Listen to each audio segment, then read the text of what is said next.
إن الحمد لله نحمده ونستعينه ونستغفره ونعوذ بالله من شرور أنفسنا ومن سيئات أعمالنا من يهد الله فلا مضل له ومن يضلل فلا هادي له أشهد أن لا إله إلا الله وحده لا شريك له وأشهد أن محمدا عبده ورسوله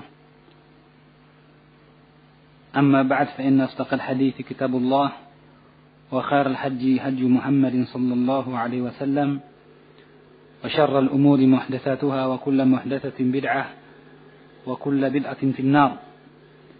إخواني في الدين أكرمني الله وإياكم.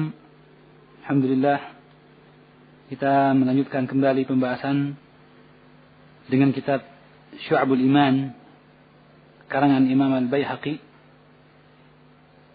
dan kita masuk kepada cabang yang kedua yang akan kita bahas dalam daurah kita yang singkat ini, yang dia merupakan syu'bah atau cabang yang ke-12 dari 77 cabang keimanan yang disebutkan oleh Imam Al-Baihaqi.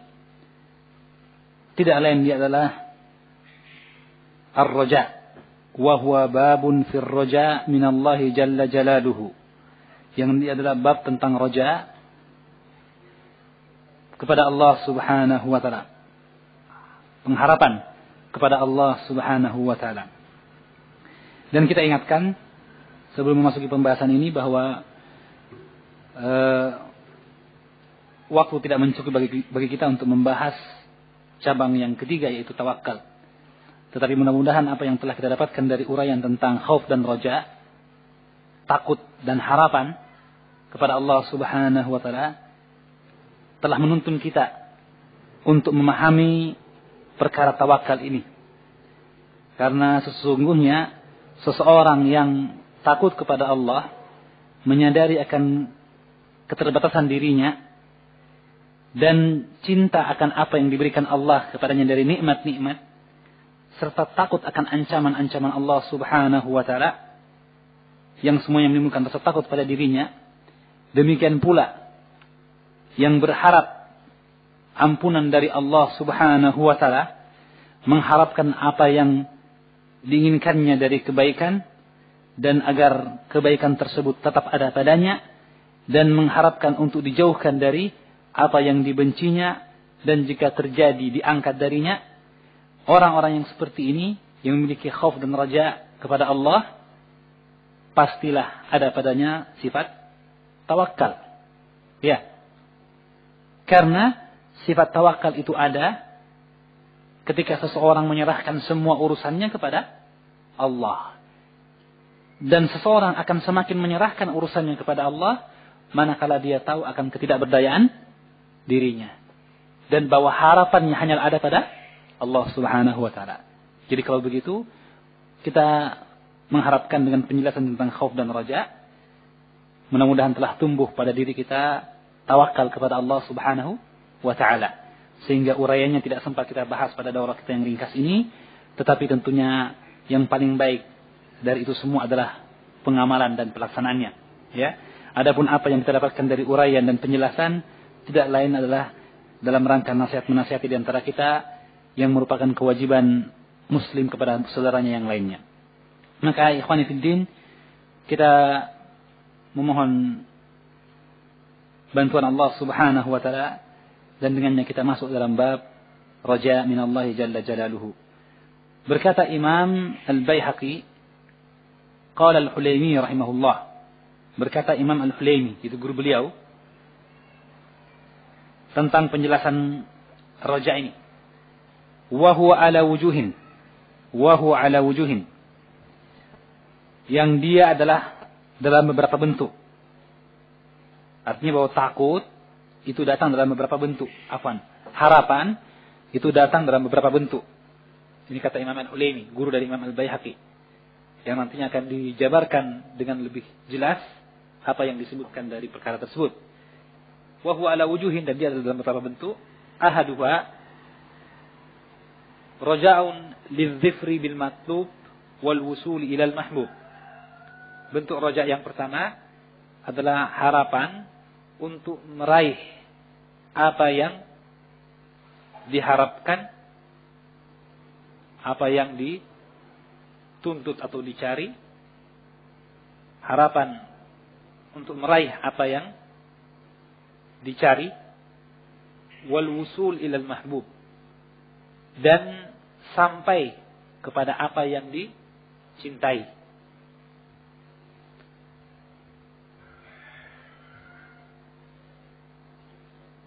Ya, itulah sebesar-besarnya roja, ya. Roja yang paling besar adalah tercapainya apa yang kita inginkan, yang kita cita-citakan, ya kan? Itu roja, ya kan? Karena itu Allah mengatakan, "Faman kana yarju liqa'a rabbih falyamal 'amalan shalihan wa la yusyrik bi ibadati rabbih ahada." Barang siapa ingin bertemu dengan Rabb, liqa'a rabbih, ada dua syarat. Falyamal 'amalan shalihan, itu sesuai dengan sunnah, wa la yusyrik, dan ikhlas. Mutaba'ah dan ikhlas, ya kan? Dia adalah perkara yang besar tentu saja. Maka hadiahnya pun adalah hadiah yang besar dari Allah. Anugerahnya adalah yang besar. Apa itu? Liqa'a rabbi. Dan di antara akidah Ahlussunnah akan datang nanti bahwa sesungguhnya melihat wajah Allah, an-nazar ila wajhillah, ru'yatullah yaumil qiyamah, adalah min akbari ni'ami ahli jannah. Adalah nikmat terbesar penduduk surga. Masuk surga saja sudah nikmat luar biasa, ya kan? Ya. Ternyata toh masih ada nikmat yang paling besar. Sehingga dalam hadis yang sahih disebutkan, Allah bertanya kepada ahlul jannah, sudah cukupkah apa yang diberikan Allah kepada kalian dari nikmat? Maka mereka mengatakan sudah cukup. Nikmat apa yang kita cari daripada nikmat surga? Selain nikmat surga, ya kan? Tapi Allah mengatakan tidak. Telah aku siapkan bagi kalian nikmat yang paling besar dari itu. Apa itu? An-nazar ila wajhillah, melihat kepada wajah Allah, bertemu dengan Allah Subhanahu wa ta'ala, melihat kepada wajahnya. Subhanallah. Jadi kalau begitu dia adalah bentuk yang tertinggi dari raja. Diraihnya apa yang dicari, dituntut, dan didapatkannya apa yang dicintai. Ya, itu harapan kita. Dan kedua, wasani, raja'a dawamihi ba'da ma qad hasala. Raja'a dawamihi atau raja'un atau raja'a dawamihi ba'da ma qad hasala. Harapan untuk tetapnya apa yang kita raih setelah kita memperolehnya. Jadi apa yang tujuan yang kita cari tadi, yang telah kita dapatkan, apa yang kita cintai, yang kita cari selama ini, kita harapkan dia istimrar, terus menerus, ya kan? Itu juga harapan, tentunya membawa kepada kita rasa pengharapan untuk itu. Karena itu dalam doa atau dalam surah Al-Fatihah yang dibaca terus menerus dalam salat kita, ada doa ihdinas siratal mustaqim, ya. Maka itu adalah bentuk permintaan agar kita tetap di atas jalan Allah Subhanahu wa taala. Bukan seperti anggapan orang, sudah Islam, sudah salat kok masih minta petunjuk lagi. Ya memang, karena sesungguhnya tidaklah setiap ketaatan kecuali kita butuh padanya petunjuk, ya kan? Orang yang sudah salat belum tentu mau berzakat, ya kan?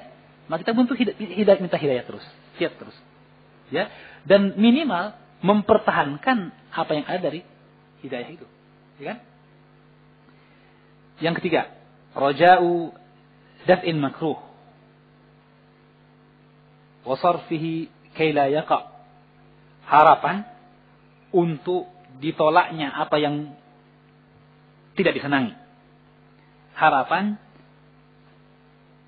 untuk ditolaknya apa yang tidak disenangi. Wa sarfihi, serta memalingkannya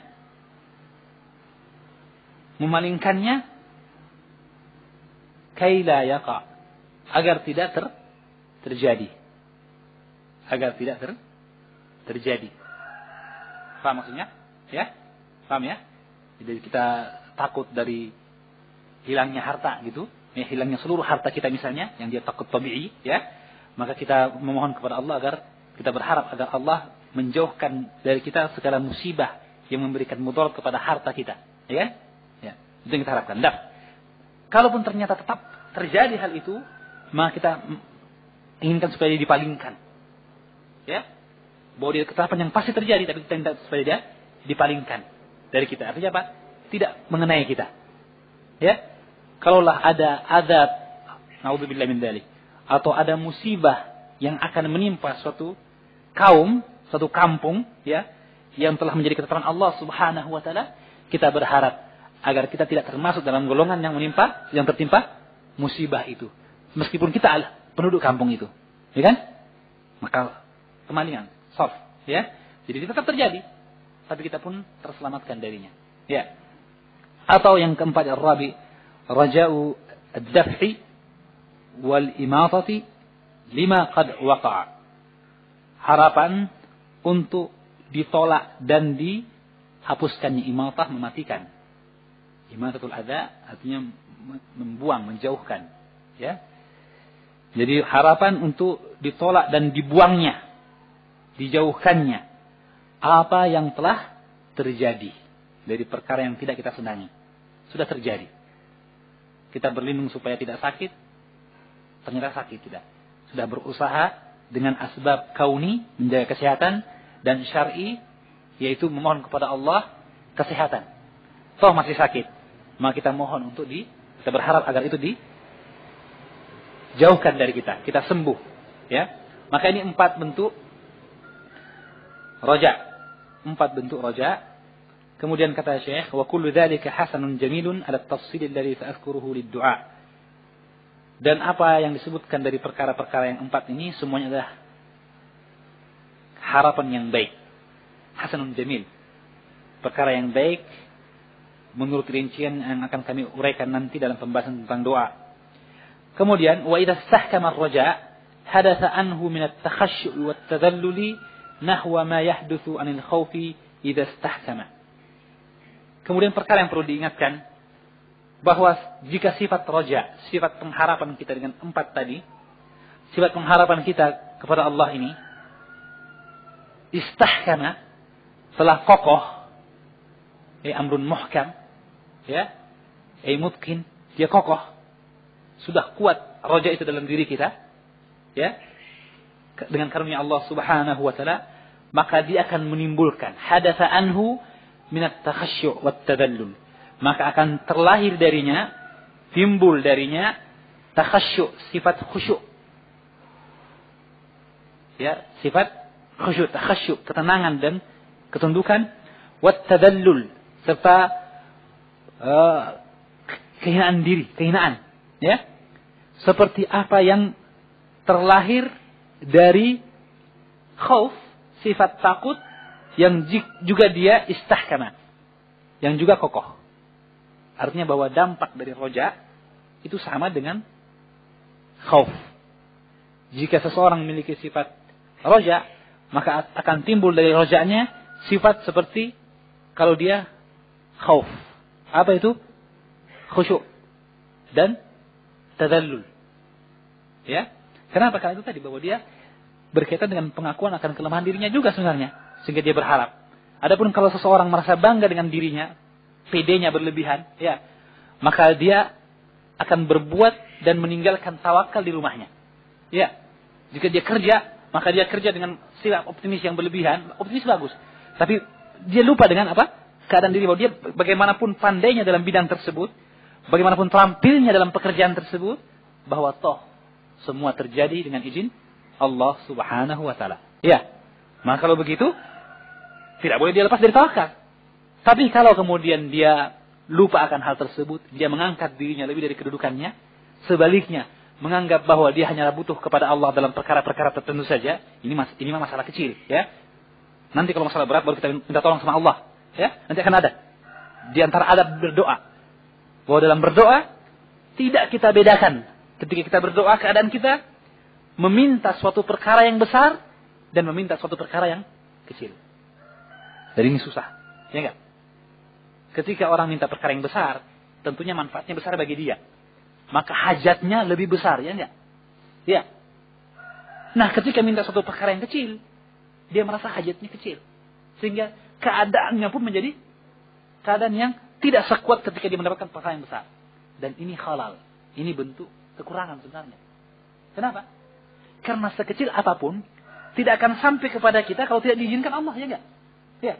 Tertusuk duri saja, perkara kecil, ya kan? Ketika kita minta, ya Allah, janganlah sampai saya tertusuk pedang, kita seriusnya luar biasa. Ketika bagaimana kalau duri? Kalau duri ya sebaiknya jangan juga, ya Allah. Karena kita anggap kecil, ya enggak? Padahal ada orang yang tertusuk duri akhirnya ya mati juga, ya enggak? Tertusuk duri tengah jalan, dicabut, tabrak mobil. Ya mungkin juga yang lain, tertusuk duri tapi ada racunnya dan sebagainya kan. Ala kulli hal bahwa kita tidak tahu. Terkadang musibah yang kita anggap remeh, ya kan? Ternyata membawa musibah yang besar bagi diri kita. Ya enggak? Kita anggap remeh. Tapi ternyata menyebabkan kita murtad dari agama Allah, na'udzubillah min dzalik. Ya enggak? Orang yang menganggap sebelumnya tidak mungkin. Karena kita masa aman dengan iman kita, na'udzubillah. Masa karena Indomie murtad? Enggak mungkin. Tapi ternyata, ya. Maka kalau begitu, na'udzubillah min dzalik.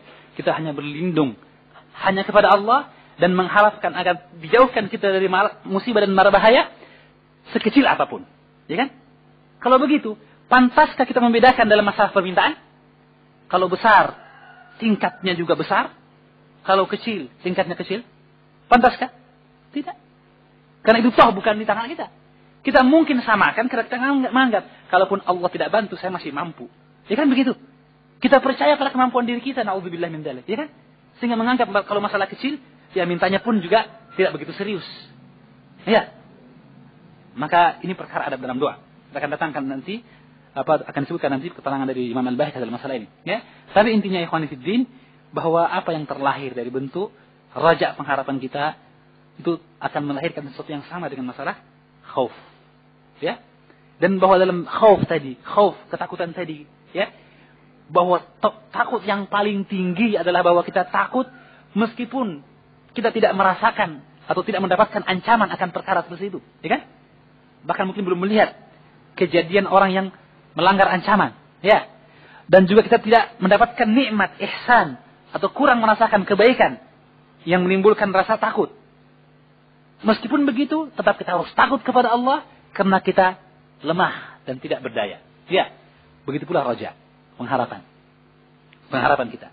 Bahwa besar kecilnya permasalahan itu bukan permasalahan, tetapi bahwa kita berlindung dan berharap semata-mata rahmat dari Allah Subhanahu wa taala. Maka rahmat Allah dalam perkara yang kecil sama dengan rahmat Allah dalam perkara yang besar. Kalau tidak karena rahmat itu, tidaklah akan kita mendapatkan kebahagiaan, ya kan? Kalau begitu tidak ada istilah dalam seorang mukmin membeda-bedakan dalam permintaannya kepada Allah. Ya. Mudah-mudahan itu membantu kita dalam membersihkan jiwa kita. Amin ya rabbal alamin. Maka kemudian kata Imam Al-Baihaqi, "Li'anna al-khawfa war-raja mutanasibani. Idil khaifu fi hali khawfi yarju khilafa ma yakhafu." Kemudian setelah itu beliau disebutkan kelaziman antara khauf dan raja. Setiap orang yang takut pasti dia berharap. Ketakutan dia menuntut dia untuk berharap. Dan harapan dia tentulah didasarkan karena rasa takut. Ya kan? Maka dia perkara yang saling berkaitan dan saling bergandengan. Kemudian kata beliau bahwa pembahasannya tentu sangat panjang. Oleh karena itu dalam Al-Quran kita dapatkan banyak keterangan-keterangan yang menggandengkan antara khauf dan raja. Ya, raghaban dan rahaba. Ya, maka kita dapatkan banyak penggandengan seperti itu. Kemudian sekarang tentang masalah raja. Raja tentu saja dia adalah bentuk amal hati, amal qalbiyah, ya. Amal min amal al-qalbiyah. Dia amal hati. Kaitannya dengan hati. Maka hatilah yang berharap, ya. Dan itu akan tergambar dalam bentuk amal perbuatan. Itu apa? Jika takut yang dalam hati tergambar dalam perbuatan berupa ketaatan, dan itu harus, demikian pula hanya dengan pengharapan. Seorang yang berharap diampuni oleh Allah Subhanahu wa taala, maka akan dusta harapannya jika dia tidak taat kepada Allah. Iya. Jadi karena itulah apa yang disebut dengan masalah husnudzan billah. Ada kesalahpahaman di antara kita mungkin. Apa masalah husnudzan, berprasangka baik kepada Allah Subhanahu wa taala, atau raja, pengharapan bahwa Allah, semoga Allah mengampuni dosa-dosa kita. Ya. Di mana bahwa kita memandang kalau berarti berharap, kalau berprasangka baik kepada Allah, maka kita berprasangka bahwa pasti akan diampuni. Ya. Kalau berharap dari ampunan dari Allah, maka kita berharap dengan bentuk kasal, malas. Nah, itu bukan husnudzon. Itu bukan roja. Itu adalah bentuk iktirar, tertipu.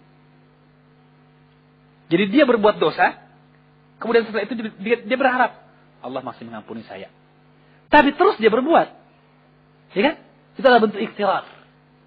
Memang Allah Maha Pengampun, tetapi apakah Allah akan mengampuni perbuatanmu di sini, kesalahanmu di sini? Adakah jaminan yang kamu dapatkan akan hal itu? Tidak.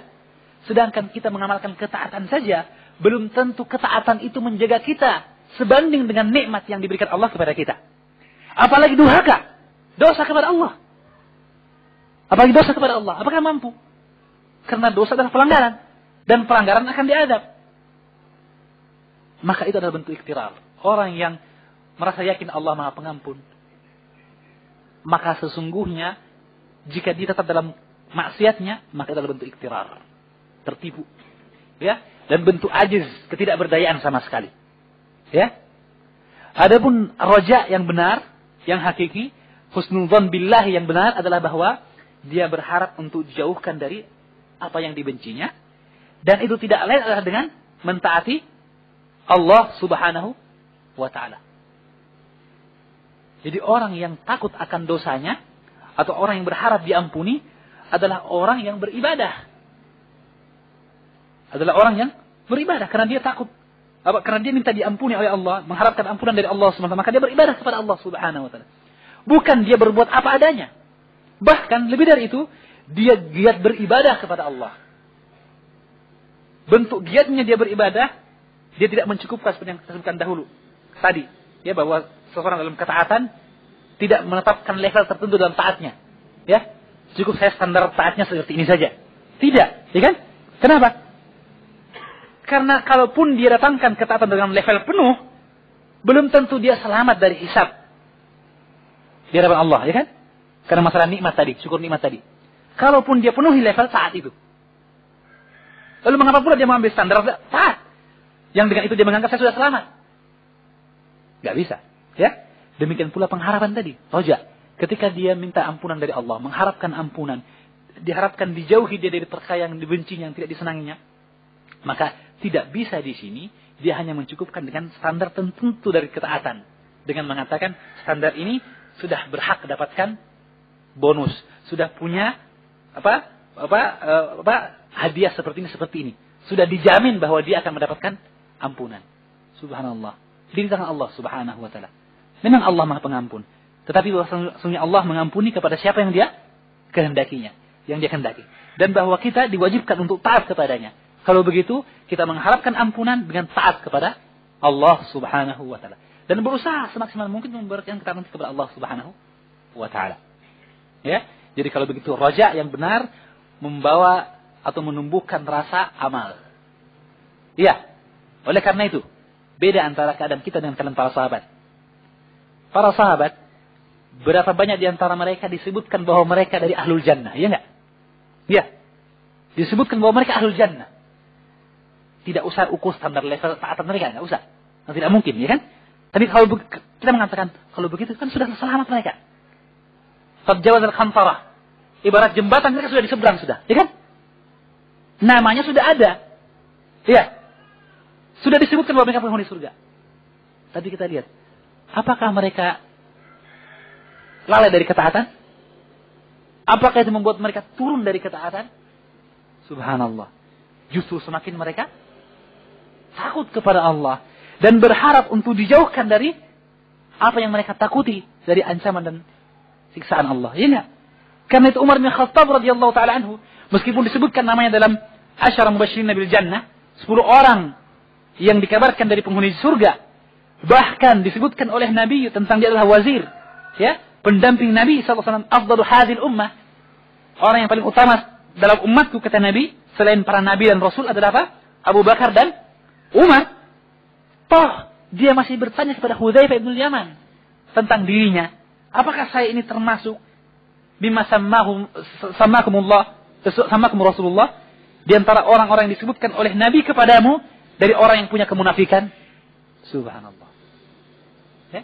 Itu tidak lain datang dari rasa khauf dan roja. Padahal Allah telah menetapkan bahwa dia adalah di antara penghuni surga melalui lisan Nabi-Nya sallallahu alaihi wasallam. Ya kan? Maka inilah roja yang benar, roja yang hakiki.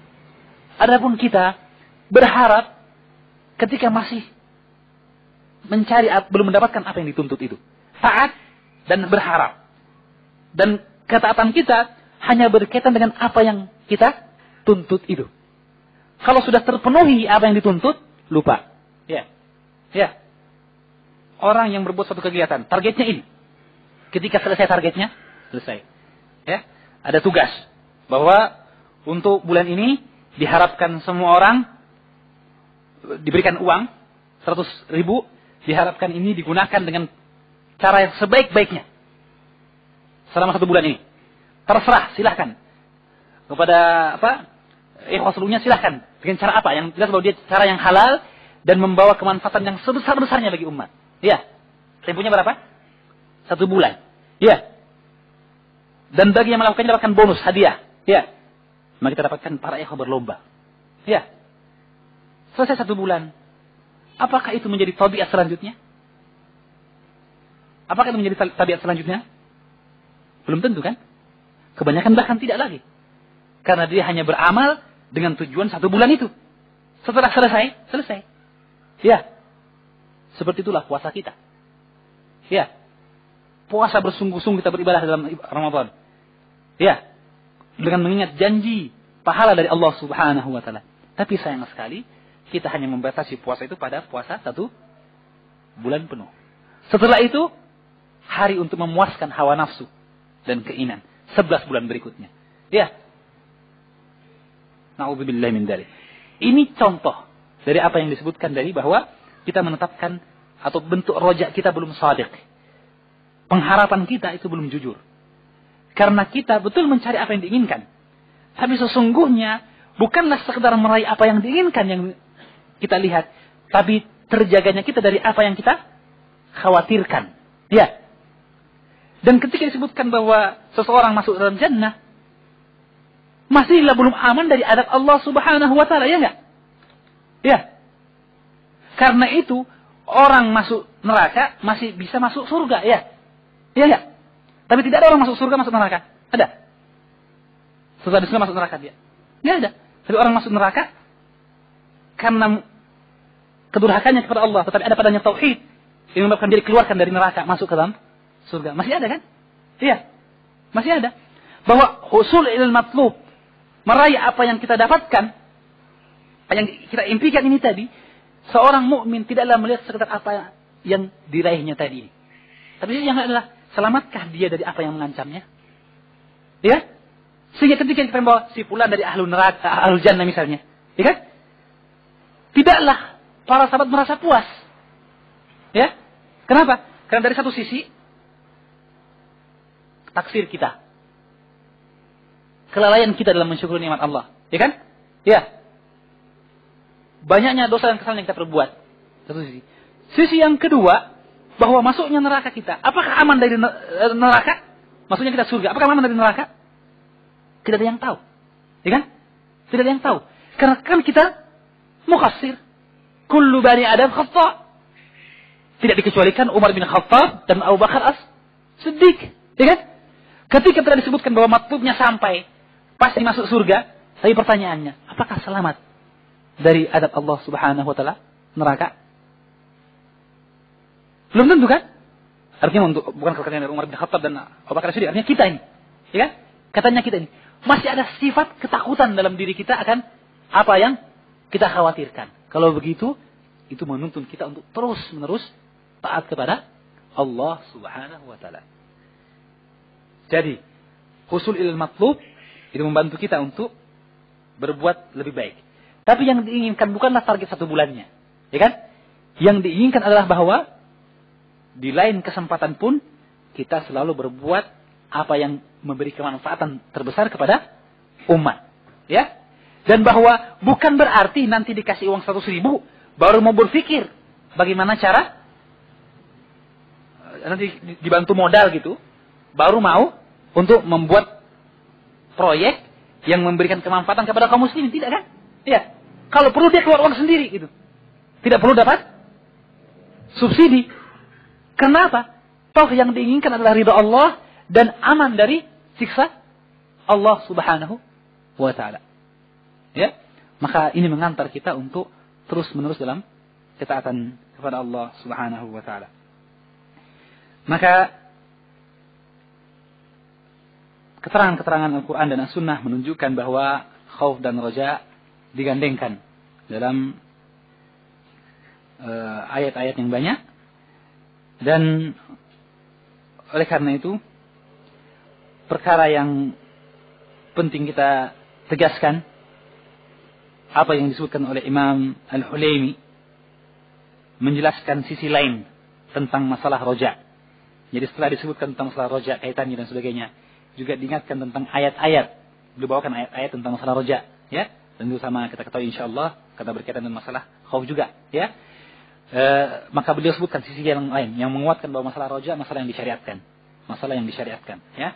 Kata beliau, "Innama kana ar-raja'u min syu'abil iman li'annahu min amaratit tasdiq." Amaratut tasdiq kullu imanin. Fakadzalika raja. Dan sesungguhnya roja, harapan, itu merupakan cabang keimanan. Mengapa? Karena dia merupakan tanda-tanda pembenaran. Tasdik. Kita membenarkan adanya Allah. Membenarkan semua yang dijanjikan Allah dari pahala. Dan membenarkan apa yang diancamkan oleh Allah dari adab dan siksa. Tasdik, pembenaran. Ya. Jadi bahwa kata roja atau raja itu sendiri, dia merupakan cabang keimanan. Mengapa? Karena dia merupakan tanda pembenaran kita. Amaratut tasdik. Dan semua tanda tasdik, tanda pembenaran kita akan Allah Subhanahu wa taala, pengakuan kita kepada Allah, semuanya adalah iman.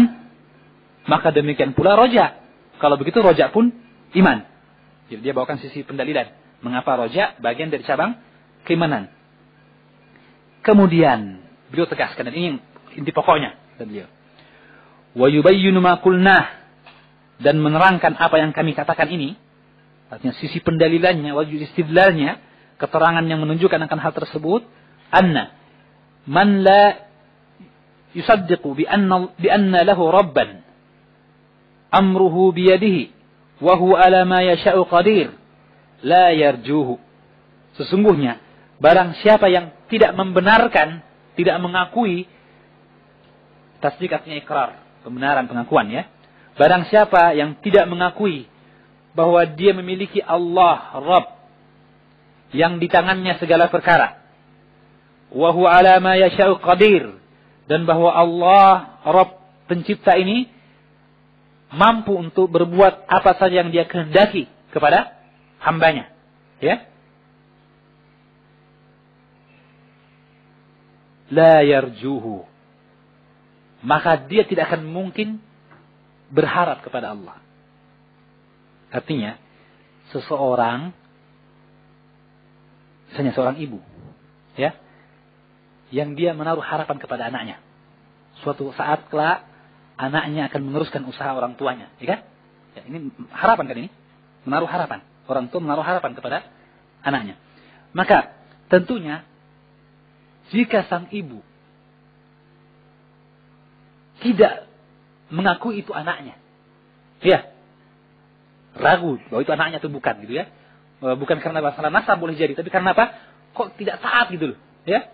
Diajak, dilatih untuk bisa meneruskan usaha orang tuanya, enggak. Maunya semau sendiri gitu, ya. Maka sang ibu dalam kebimbangan akan kemampuan sang anak. Tidak percaya akan kemampuan sang anak. Ya. Ya. Kira-kira bisa meneruskan apa tidak. Yang kedua, itu kemampuan dalam hal keinginan, iradah, kehendak dia. Mau enggak seperti ayahnya. Jangan-jangan nanti dia mau yang lain, buat perusahaan lain, ya. Sisi yang kedua, wahwa ma yasha'u qadir tadi, bahwa ada kudrah, kemampuan, ya. Yang ternyata sang anak ini juga tidak mampu. Ya. Misalnya ada padanya cacat. Yang untuk meneruskan usaha orang tuanya tidak mungkin karena membutuhkan keterampilan dalam hal tersebut. Ya. Maka kira-kira apakah sang ibu bisa berharap banyak dari anaknya itu? Bisa. Dalam keadaan tidak mendapatkan iradah, kehendak dan kudrah, kemampuan. Bisa enggak? Tidak. Jangan kena harapan banyak, sedikit pun mungkin tidak ada. Ya. Walillahi masalul a'la. Sesungguhnya bagi Allah sifat yang mulia. Maka kita berharap kepada siapa? Berharap kepada siapa? Allah Subhanahu wa taala. Baik, Allah Subhanahu wa taala iradah kehendaknya Apa yang dia kehendaki pasti terjadi. Ya. Masyiatuhu tanfuz. Jika Allah menghendaki bagi kita kebaikan, meskipun orang menghalanginya akan sampai kepada kita. Sebaliknya, jika Allah menghendaki bagi kita kejelekan, meskipun kita berusaha untuk menghindar darinya, akan sampai kepada kita. Ya, itu kehendak Allah. Maka kita pun berharap kepada Allah. Ya. Sisi yang kedua, qudrah. Kemampuan. Wa huwa ala ma yasha'u qadir. Allah berkehendak dan mampu mewujudkan kehendaknya. Ya kan? Ya. La yu'jizu syai'un fil ardi wala fis sama'. Tidak ada yang mampu membuat Allah tidak berdaya di langit maupun di bumi. Ya. Ada yang mampu menghindar dari takdir Allah, keluar dari kekuasaan Allah? Tidak mungkin. Ya. Kalau begitu dalam keadaan seperti ini, kita yakin akan masyiah kehendak Allah yang pasti terjadi. Kita yakin akan kudrah Allah, ya, keperkasaan Allah dan kekuatannya. Kalau begitu, dalam keadaan seperti, pastilah kita harus berharap. Beda dengan ibu tadi, yang tidak yakin kan? Maka dia tidak berharap. Ya. Kalaupun sang ibu berharap, itu dikatakan bagi pungut merindukan bulan, ya kan? Kenapa? Ya, keadaan tidak mendukung untuk hal itu. Tidak ada. Nah, adapun dengan Allah, semua terpenuhi dengan sempurna. Karena baginya segala sifat sempurna. Ya. Kalau begitu, tidak ada kewajiban kecuali kita mengharap hanya kepada Allah. Dan bahwa harapan kepada Allah merupakan bentuk pengakuan dan pembenaran kita akan kekuatan Allah dan kehendaknya yang pasti terjadi. Ya. Dan kehendak lahir dari ilmu kan? Ilmu, kitabah, masyiah, dan khalqu af'alil ibad. Ya. Bahwa kehendak Allah itu pasti dengan ilmu Allah kan? Ya. Ketika kita mengatakan bahwa Allah alimun, maha mengetahui, qadirun, maha berkuasa, ya, maka kita yakin bahwa tidak ada harapan tempat kita menggantungkan harapan kecuali hanya kepada Allah Subhanahu wa taala, ya.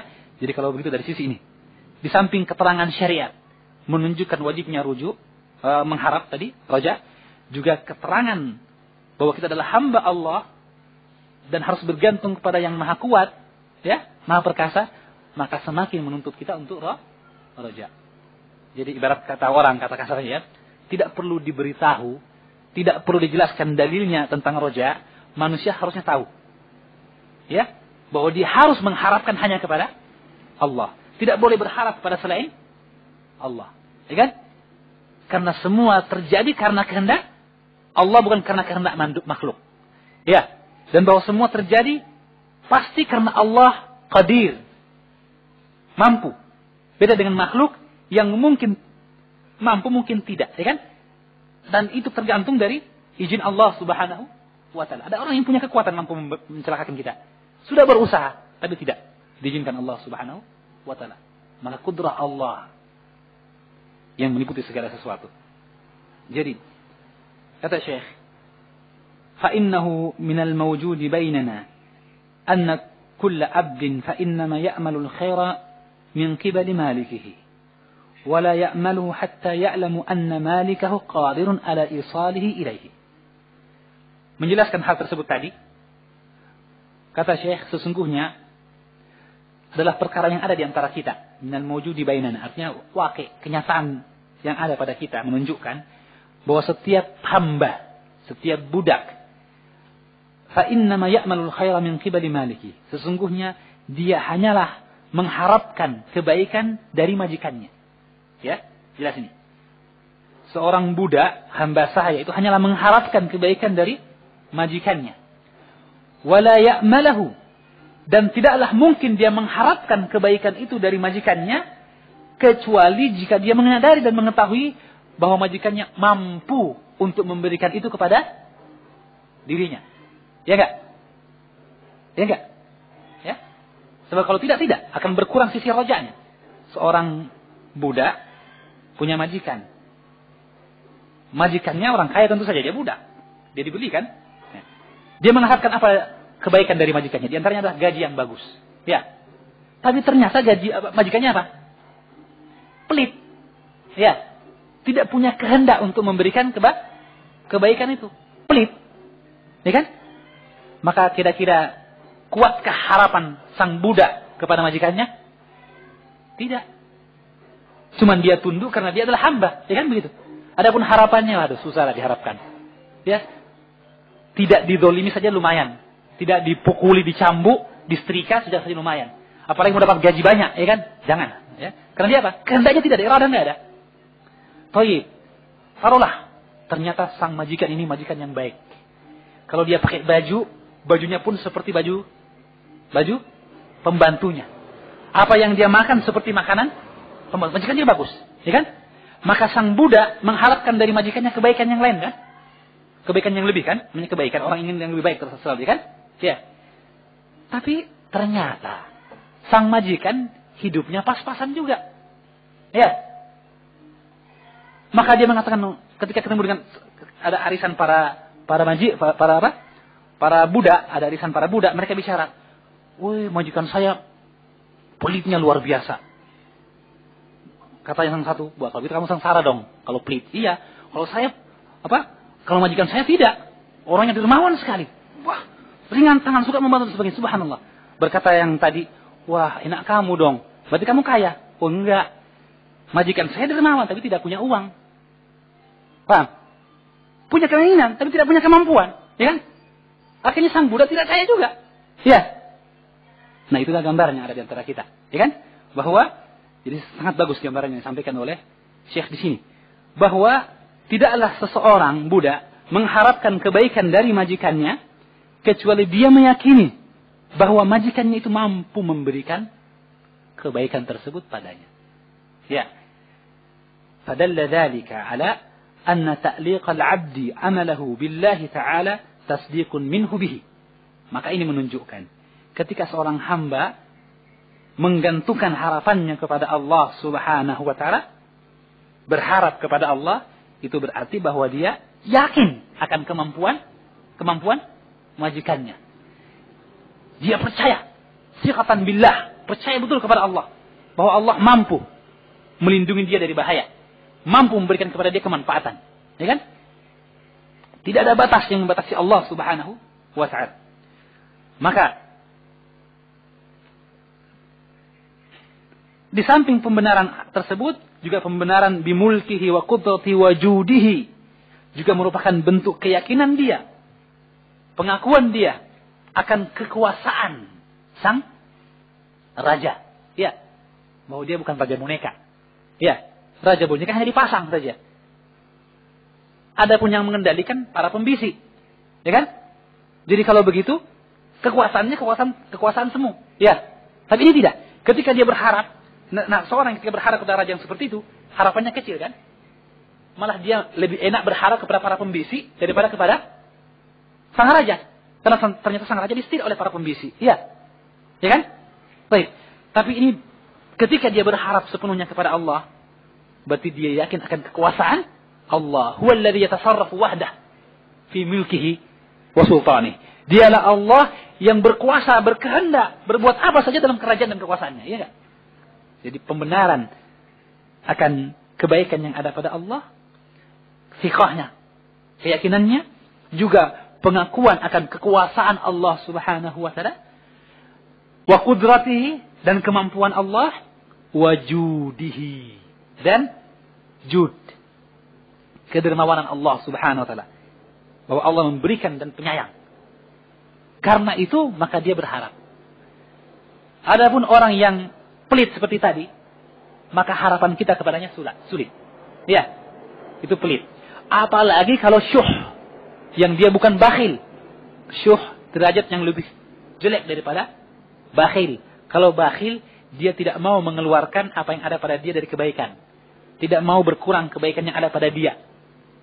Ini kan jelek ini, ya. Karena kebaikan itu apa yang dari dia? Bukan dari Allah Subhanahu wa taala. Dan kebaikan itu ada kewajiban. Itu apa? Diberikan pula kepada orang lain, ya. Maka ini bakhil. Adapun syuh, bahwa di samping dia tidak mau mengeluarkan, sebaliknya dia minta orang kasih ke dia semua. Dia tidak mau menunaikan kewajibannya, tapi dia tuntut orang semua untuk melaksanakan kewajiban mereka terhadap dirinya.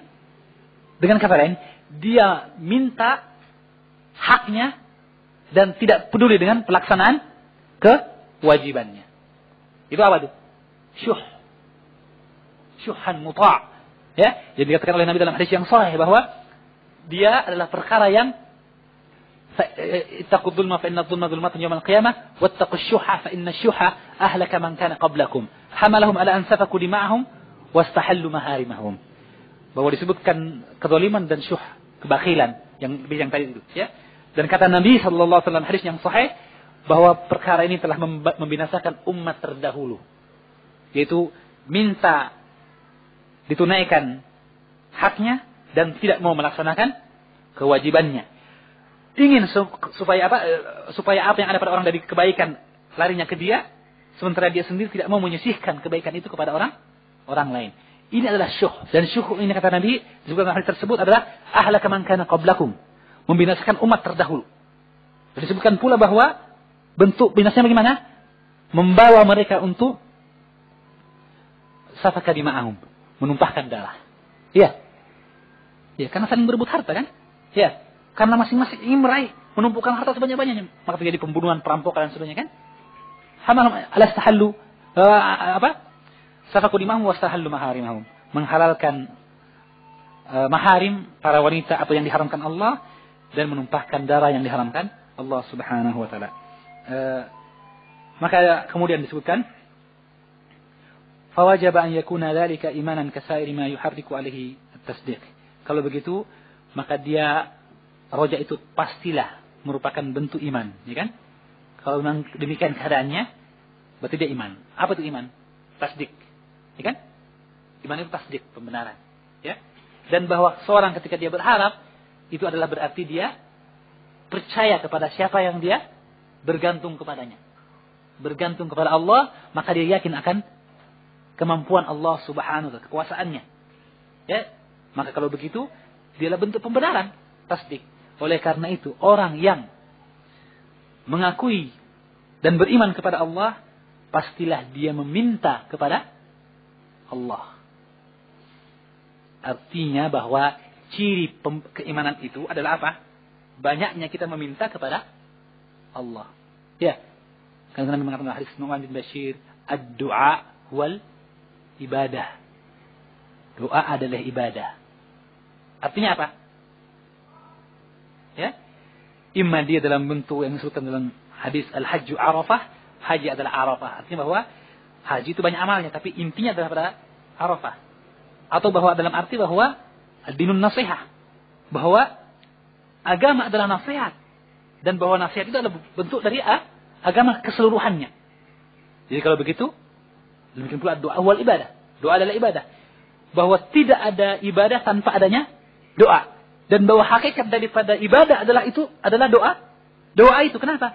Karena seorang yang berdoa, doa dalam bahasa Arab talabul adna minal a'la, ya, meminta sesuatu yang posisinya rendah kepada yang posisinya lebih tinggi, kan begitu? Ya. Maka tidak akan ada doa kecuali kita mengakui bahwa yang berdoa itu lemah. Dan bahwa yang diminta kepada darinya adalah zat yang maha kuat, yang tinggi, ya kan? Maka dari sisi inilah roja, doa itu berkaitan. Oleh karena itu dalam pembahasan yang panjang berikutnya, Syekh menyebutkan tentang masalah doa. Tentang masalah doa. Karena doa adalah bentuk yang paling jelas penggambaran akan roja yang jujur pada diri seseorang. Kalau dia punya kejujuran dalam hal pengharapan hanya kepada Allah, maka itu terbukti dari bahwa dia berdoa kepada Allah. Ya. Karena kalau tidak berdoa, itu berarti dia bangga dan merasa mampu dengan kemampuan dirinya. Ya. Dan itu berarti menunjukkan kurangnya, tipisnya pembenaran keyakinan dia akan kemampuan Allah Subhanahu wa taala. Jadi dia mengangkat dirinya lebih tinggi, sebaliknya Allah dilihatnya dengan mata yang rendah. Ya, dianggap sepele. Maka pantas dia tidak meminta. Tapi kalau dia melihat sebaliknya, Allah adalah yang maha tinggi dan dia adalah fakir, hina di sisi Allah, maka itu menuntut dia hanya untuk berdoa kepada Allah Subhanahu wa taala. Karena itu berkata Nabi kepada Abdullah bin Abbas, "Idza sa'alta fas'alillah." idza ista'anta fasta'in billah. Ya. Juga apa? Disebutkan dalam ayat surah Al-Fatihah yang tentunya mengupas surah Al-Fatihah adalah merupakan bentuk apa? Nikmat yang besar kalau kita mengkajinya. Di antara perkara yang penting dari hadis Abu Hurairah radhiyallahu taala anhu ketika menyebutkan tentang bacaan Al-Fatihah, di mana dalam hadis qudsinya Nabi menyebutkan bahwa Allah mengatakan dalam setiap ucapan seorang hamba dengan Al-Fatihah Allah akan menjawabnya kan? Ya. Hablani Rabbi, abdi, majjani abdi, ya. Maka setelah bentuk tamjid, tahmid dan sebagainya itu ketika sampai kepada permasalahan apa? Iyyaka na'budu wa iyyaka nasta'in. Apa kata Allah? Hadza li abdi wa li abdi ma sa'ala. Ya. Hadza li abdi wa li abdi ma sa'ala. Perhatikan. Makna yang begitu tinggi dalam potongan hadis ini. Lafaznya bagaimana ayat itu? Iyyaka na'budu wa iyyaka nasta'in. Ya. Telah kita ingatkan tentang doa adalah ibadah. Ya. Maka disebutkan situ ibadah, iftiqar. Iyyaka na'budu, hanya kepada kami menyembah, taat dan patuh. Wa iyyaka nasta'in, dan disebutkan isti'anah. Yang isti'anah adalah juga meminta kan? Menunjukkan bahwa doa yang meminta itu adalah ibadah dan isti'anah. Isti'anah meminta, maka meminta adalah ibadah, ya kan? Dan bahwa syarat dari ibadah, bentuk konsekuensi pengakuan sebagai hamba adalah meminta. Ya. Iyyaka na'budu wa iyyaka nasta'in. Maka disebutkan dengan dasar ibadahlah aku meminta ya Allah. Karena aku seorang hamba, aku meminta kepadamu ya Allah. Iyyaka na'budu wa iyyaka nasta'in. Karena itu ketika Allah mendengarkan bacaan seorang hamba, apa kata Allah? Sang hamba hanya mengatakan pengakuannya kan? Iya. Pengakuan enggak ini? Atau permintaan? Sudah. Perkataan iyyaka na'budu iyyaka nasta'in. Permintaan atau pengakuan? Pengakuan atau permintaan? Hah? Pengakuan ya? Iya. Hanya kepadamu kami menyembah. Bahwa saya ini mengaku sebagai hamba Allah. Dan saya mengaku hanyalah meminta kepada Allah. Permintaannya belum masuk, ya kan? Ya. Dia takrir, iqrar, tasdik. Iya enggak? Tapi apa jawaban Allah? Hadza li abdi wa li abdi ma sa'ala. Belum minta, Allah sudah mengatakan dia akan minta. Ya. Ini adalah untuk hambaku dan bagi hambaku apa yang dimintanya. Betullah setelah itu ihdinas siratal mustaqim. Ya. Jadi tampak kepada kita bahwa permintaan tidak akan mungkin terlahir kecuali dari bentuk tasdik. Semakin kuat seseorang membenarkan Allah, beriman akan segala janji dan pahalanya, dan takut dari segala ancaman dan siksanya, akan menuntun dia untuk meminta hanya kepada Allah. Hadza li abdi wa li abdi ma sa'ala. Kemudian dia minta ihdinas siratal mustaqim. Jadi kalau begitu kuat sekali. Marilah kita coba hadirkan pemahaman kita akan ayat ini, potongan ayat ini ketika kita membaca surah Al-Fatihah. Ketika kita camkan itu, kita merasa ingin ulang-ulang terus kalimat itu. Ya enggak? Padahal selama ini kita menganggap lewat begitu saja. Iyyaka na'budu wa iyyaka nasta'in, iyyaka na'budu wa iyyaka nasta'in. Tapi saat kita merasakan dan menghadirkan keadaan seperti itu, kita mengharap kalimat iyyaka na'budu wa iyyaka nasta'in dan ihdinas siratal mustaqim semoga kita ucapkan dan selesai sampai satu hari satu malam. Kenapa? Karena kita ucapkan dengan perasaan seperti itu ada makna ubudiyah di dalamnya, ya enggak? Ya. Tapi kan tentunya tidak seperti itu, ya. Tetapi ada makna yang kita rasakan ketika kita memahami ayat tersebut seperti yang diuraikan tadi. Wallahu a'lamu bissawab. Jadi sekali lagi, karena itulah keterkaitan antara doa dengan roja. Doa erat kaitannya dengan roja. Meskipun tentunya doa juga kaitannya dengan khauf, takut. Ya, orang yang takut maka dia berdoa. Tetapi bahwa Syekh Imam Al-Baihaqi menyebutkan masalah doa di sini kaitannya dengan masalah roja karena kuatnya sisi pembenaran ketika seseorang melaksanakan tadi. Jadi istilah kalau tanya apa dalilnya? Dari apa yang diuraikan oleh Imam Al-Hulaimi di sini atau Imam Al-Baihaqi bahwa roja terlahir dari pembenaran. Apa dalilnya? Kita bisa bawakan dengan mudah apa yang disebutkan dari surah Al-Fatihah. Bagaimana sisi pendalilannya? Yang tadi itu, ya kan? Saya kira demikian. Wallahu a'lam bishawab. Kemudian ada sebuah riwayat. Jadi sejak itu kita sudah mulai masuk dalam permasalahan doa dan perkara yang mengantar dalamnya. Kemudian Imam Al-Baihaqi membawakan sebuah hadis yang sahih riwayat Bukhari dan Muslim dari Abu Hurairah. Nabi sallallahu alaihi wasallam bersabda, "Lau ya'lamul mu'minu bima 'inda Allah min 'uqubatin ma tama'a bi jannatihi ahadun." Lau ya'lamul mu'minu, seandainya seorang mukmin mengetahui bima 'inda Allah min 'uqubatin, seandainya seorang hamba mengetahui apa yang ada di sisi Allah dari siksaan, ma tama'a bi jannatihi ahadun, tidaklah seorang pun berhasrat dengan jannah Allah. Ma tama'a, ma raja, tidak seorang pun berharap dengan jannah. Kalau dia tahu, seorang mukmin itu tahu akan siksaan Allah Subhanahu wa taala. Nanti kita lihat penjelasannya ya. Walau ya'lamul kafiru, dan seandainya seorang yang kafir mengetahui ma indallahi minar rahmah, apa yang ada di sisi Allah dari rahmatnya, ampunannya dan sebagainya, ma qanata min jannatihi ahadun, maka tidaklah seorang pun akan berputus asa dari jannah Allah. Hadis ini menjawab milik Halim. Di antara hadis-hadis yang memiliki makna yang luas, ya, makna yang dalam. Butuh mengernyitkan dahi untuk memahaminya. Ya. Lihat kalimatnya. Seandainya seorang mukmin mengetahui dengan yakin akan apa yang dijanjikan Allah dari siksaan, maka dia tidak berhasrat lagi dengan jannah. Apa yang kita pahami dari itu? Itu bahwa seorang mukmin, tingkat yang ada pada kita adalah seorang mukmin beramal untuk meraih jannah, ya kan? Dan itu bagus, ya kan? Ya, tentunya dengan mengantar kita untuk taat kepada Allah Subhanahu wa taala. Tetapi lihatlah, seorang mukmin harusnya menguatkan sisi khaufnya kepada Allah Subhanahu wa taala. Sebab kalau dia kuatkan sisi rojanya, jannahnya, yang diharapkan oleh jannah tadi, ya, maka dia bisa lalai. Dalam arti bisa saja dia beribadah, kan meraih jannah dengan ibadah amal soleh. Tapi sisi yang lain dia masih menggampangkan berbuat dosa.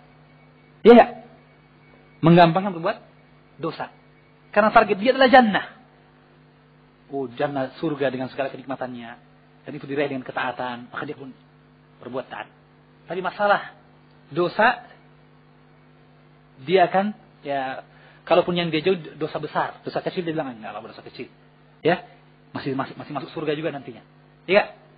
Tapi seorang mukmin yang imannya jujur, harapannya jujur, maka dia tidak melihat kepada masalah itu dosa kecil. Iya. Yang dilihat adalah apa? Itu dosa, dan setiap dosa disiksa. Ya kan? Meskipun belum tentu kekal di neraka, ya kan? Setiap dosa disiksa. Dan siksa Allah, tidak seorang pun di antara kita yang mampu menahannya. Ya. Kalau begitu perhatiannya bukan kepada masalah jannah, tapi selamat dari siksa. Itu maksudnya di sini. Bukan berarti janganlah kita semua berharap masuk surga, bukan begitu, ya. Berharap masuk surga adalah harapan roja, ya. Tapi seorang mukmin, maka disebutkan mukmin, lau ya'lamul mu'min. Nanti beda dengan lau ya'lamul kafir, beda, ya. Penyebutan dua sifat berbeda menyebabkan ya, target yang diinginkan pun berbeda. Artinya tujuan dari hadis ini adalah membawa kita untuk taat. Membawa kita untuk taat. Maka seseorang yang dia merasa telah mungkin bisa mendapatkan jannah, hendaknya dia mempertimbangkan apa yang dia lalaikan daripada ketaatan atau dosa yang telah dia langgar. Seandainya dia tahu betul kadar siksaan Allah Subhanahu wa taala, dia tidak berhasrat lagi dengan jannah itu. Dalam artian tidaklah dia menjadikan setiap perkaranya adalah bagaimana meraih jannah, tapi bagaimana menghindar dari azab Allah. Sehingga dengan demikian dia sangat takut dalam durhaka kepada Allah Subhanahu wa taala. Itu sisi yang diinginkan, ya. Bukan berarti jangan mengharap jannah, tidak. Ya, tapi yang kita kuatkan adalah sisi takutnya kita dari azab Allah. Seperti yang kita sebutkan tadi, tidak ada orang yang setelah surga masuk neraka, ya kan? Tapi dia yang ada adalah apa? Dari neraka masuk surga. Subhanallah, ya kan? Walau ya'lamul kafiru ma indallah. Seandainya seorang kafir mengetahui apa yang ada di sisi Allah, minar rahmah, dari rahmatnya, maka tidaklah dia berputus asa dari jannatullah, dari surga Allah. Tidaklah akan putus asa dari surga Allah siapapun. Maka disebutkan tentang orang yang kafir. Orang yang kafir artinya keadaannya dibangun di atas ketidak taatan, ya enggak? Kalau yang tadi seorang mukmin, keadaannya dibangun di atas ketaatan. Ya. Maka beda sisi yang ditekankan, menunjukkan keseimbangan Islam. Seorang mukmin dasarnya adalah taat, ya enggak? Dan kalau taat masuk surga, ya kan? Tapi hati-hati, terkadang karena tertipu, ikhtirar, terlalu percaya diri, dia melalaikan maksiat. Dianggap remeh maksiat. Ya. Kan dia mukmin, katanya. Mukmin kan mungkin diampuni dosanya. Ya. Akhirnya dia meremehkan. Nah, sisi yang meremehkan ini berbahaya. Maka ditutup sisi peremehan itu dengan cara apa? Mengingatkan kepada dia bahwa cobalah lihat besarnya, dahsyatnya siksa Allah. Dan kalau itu yang kita lihat, tidak berani lagi kita durhaka kepada Allah Subhanahu wa taala. Ya kan? Jadi keadaan imannya akan menuntut, dengan rasa takutnya akan menuntut dia untuk senantiasa taat.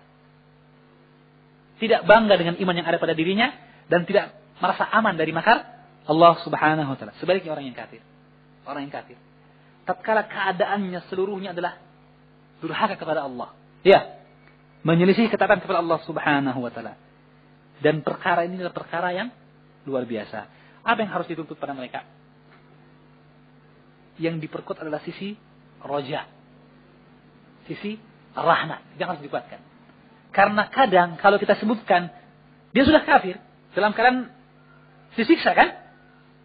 Ketika kalau kita ancam dengan siksaan, apa yang terjadi? Apa yang terjadi? Qunut min rahmatillah. Terlanjurlah kalau begitu. Sekalian saja, burongan. Ya. A'udzubillahi min dzalik. Sekalian. Karena sudah kerasnya hati ya. Ya. Dia merasa bahwa kadang begitu. Kadang orang berkata seperti ini bukan atau belum tentu karena dia memang sudah senang dengan dosa, tidak. Cuman dia merasa dosanya terlalu besar kadang. Ya enggak? Cuman akhirnya dia sanksi. Kira-kira masih diampuni enggak seperti ini? Ya. Kira-kira masih diampuni enggak?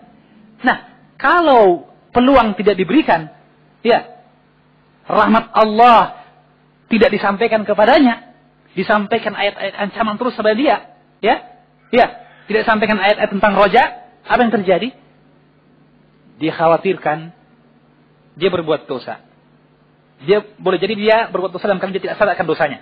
Ketika dia angkat terus masalah dosanya, dia akhirnya takut dan mengatakan, wah kalau begitu saya tidak selamat lagi sudah. Akhirnya apa? Sekalian. Sudah terlanjur, ya kan? Maka perlu diangkat bahkan yang lebih sisi rahmat. Mengingatkan dari dosa dan siksaan, itu bagus, ya kan? Betul. Dan kita tidak berbohong, kan? Bukan sekedar menakuti saja, tidak. Tetapi sisi yang lain adalah kita memberikan kepada dia harapan, menumbuhkan harapan. Bahwa dia masih mungkin kepada keadaan yang jauh lebih baik. Apa itu? Dengan bertobat. Kalau itu disampaikan kepada orang kafir, apa yang terjadi? Ma qanata min jannati ahadun. Tidak seorang pun, meskipun orang sekafir apapun, yang akan pernah berputus asa dari rahmat Allah Subhanahu wa taala. Dan ketika dia tidak berputus asa dari rahmat Allah, membangun dia untuk mencari rahmat itu, dan rahmat dicari dengan ketaatan. Maka itu bentuk ajakan yang begitu indah bagi sang kafir. Sebaliknya, ketika dia seorang mukmin, kita sampaikan kepada dia bentuk raja terus, pengharapan ya. Ya, kamu kan masih memikau tauhid. Insya Allah masih diampuni. Ya, semoga Allah mengampuni dan sebagainya. Ya kan? Akhirnya dia mencukupkan diri dengan apa yang ada dari bentuk imannya itu dan lupa dari makar Allah. Itulah sebabnya mengapa Nabi melarang Mu'adz bin Jabal menyampaikan hadis Haqqullahi 'alal 'abid wa haqqul 'ibadi 'ala Allah. Apa yang merupakan hak Allah kepada hambanya dan hak hamba kepada Allah, ya kan? Bahwa siapapun dari hamba yang dia mentauhidkan Allah, maka tidak akan masuk ke dalam neraka sama sekali. Ya kan? Allah yu'adziba man lam yusyrik billahi syai'a. Allah tidak akan menyiksa seorang pun hambanya yang tidak menyekutukan Allah. Kabar gembira kan bagi orang beriman? Ya. Ketika Mu'adz mengatakan, "Ya Rasulullah, afala ubashshiran nas?" Apakah saya kabarkan sama manusia? Dan manusia ini siapa? Para sahabat kan? Para sahabat. Kaum mukminin, generasi terbaik dari umat ini. Kata Nabi, "La fayattakilu." Jangan sampai mereka bertawakal hanya kepada amal perbuatannya. Tawakal dengan tauhidnya dan lupa untuk menjaga amal perbuatannya. Iya. Artinya dia percaya dengan tauhidnya. Yakin bahwa masih ada tauhid sama saya, tidak akan goyah. Akhirnya dia meremehkan amalan. Dan ternyata amalan memberi pengaruh kepada hatinya. Dan hatinya berubah. Tauhidnya terangkat. Na'udzubillah. Maksudnya di neraka juga akhirnya. Ya. Itu iktirar. Tertipu. Maka untuk menutup sisi ini. Maka Nabi melarang penyampaian hadis tersebut. Padahal dia para sahabat kan. La fayattakilu. Jangan sampai mereka berpasrah dengan itu. Meninggalkan amal soleh. Berlomba-lomba dalam kebaikan. Karena sudah menganggap mereka toh tidak berbuat syirik. Ya. Maka kita lihat. Ternyata keterangan-keterangan ini ada dalam hadis-hadis Nabi Sallallahu Alaihi Wasallam. Dan sisi ini ada. Oleh karena itu hadisnya sahih oleh Bukhari Muslim. Tapi penting bagi kita, suatu pelajaran bagi kita. Dalam masalah dakwah sekaligus. Ya. Dalam masalah metode dakwah, mengajak orang kepada kebaikan. Ya. Kita melihat keadaan seseorang. Ya. Karena tujuan kita adalah ketaatan orang tersebut. Ya. Yang kita inginkan adalah kebaikan orang. Kebaikan bagi orang itu. Ya. Sehingga salah kalau kita berdakwah dengan tujuan hanya sekedar mengatakan bahwa, atau sekedar memvonis orang bahwa dia tahu tempatnya di neraka atau surga. Ya kan? Toh kita sendiri tidak tahu apakah kita itu di surga atau di neraka. Ya. Maka tidak benar seperti itu. Tetapi yang kita lakukan adalah mengajak orang kepada kebaikan, kepada ketaatan. Maka ketika menyampaikan itulah kita melihat sisi-sisi yang akan kita angkat. Saya ingin menepis kekhawatiran akan adanya kesalahpahaman. Ini bukan berarti membenarkan apa yang dituduhkan oleh sebagian orang kepada ahlus sunnah, bahwa ahlus sunnah itu suka memvonis, ya. Sedangkan yang benar bahwa nahnu du'at la qudat. Kita ini semua dai, pengajak kepada kebaikan, bukan tukang vonis, qudat. Ini kalimat yang tidak benar juga, ya. Terlahir dari bentuk penggambaran yang keliru, yaitu bahwa ketika disebutkan suatu hukum, si fulan begini, barang siapa berbuat ini maka dia kafir, si fulan berbuat bid'ah dan sebagainya, itu tidaklah yang diinginkan di baliknya. Jika ahlus sunnah berbicara, tidaklah yang diinginkan di baliknya ada sekedar vonis, tidak. Dalam rangka nasihat. Dan tujuan nasihat yang pertama kali adalah kepada orang tersebut. Sehingga bentuk boikot, ya, tidak berbicara dengan ahlul bid'ah, itu adalah bukan bentuk mengabaikan ahlul bid'ah itu supaya dimangsa oleh serigala, tidak. Tapi bentuk menjaga dan menyayangi dia. Dengan memboikotnya, dia menyadari bahwa ada kesalahan dalam dirinya untuk diperbaiki. Maka yang pertama yang diinginkan adalah bentuk ini tadi. Mengetahui akan bahwa dia bersalah. Kalau dia sudah tahu dirinya bersalah, masih bertahan, maka tujuan kita dengan boikot adalah memperingatkan orang lain agar tidak berbuat seperti perbuatan dia. Jangan sampai juga diboikot seperti dia. Bahwa dia ada sesuatu dalam perbuatannya yang menyelisih sunnah Nabi. Ya kan? Kepada orang lain. Kalau ternyata orang lain tidak mengambil nasihat seperti itu. Ya? Apa yang kita lakukan daripada usaha dianggap sebagai bukan bentuk nasihat. Orang lain kita sudah larang, jangan begini. Orang tetap saja berkumpul dengan dia dan sebagainya. Maka ada sisi yang lain yang diharapkan. Itu apa? Agar kemudian apa yang ada dari kebatilan tidak dianggap sebagai sesuatu kebenaran. Artinya apa? Kalau kita sudah melarang orang untuk berdekatan dengan dia karena masalah ini saya bicara umum ya, tidak bisa bicara orang per orang atau hiasan perhiasan, tidak. Saya bicara umum ya.